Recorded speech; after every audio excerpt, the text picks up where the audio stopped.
Good morning. So ayan guys, binabaha ang ating construction site. Okay. Gumagawa tayo ngayon ng tirahan ng 150 katao. Kaso lang, hindi makapag-umpisa yung ating team kasi maulan, tapos wala pa kaming kuryente sa loob. So antay-antay pa yan sila mamaya lumiwanag.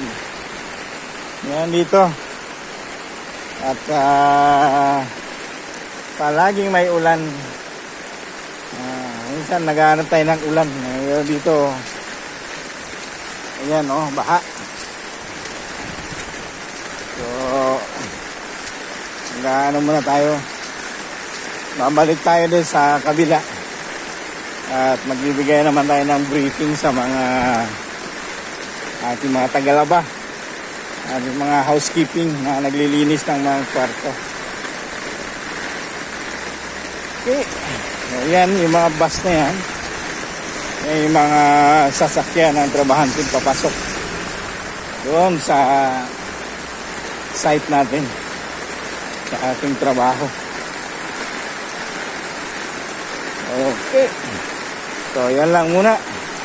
Bye-bye.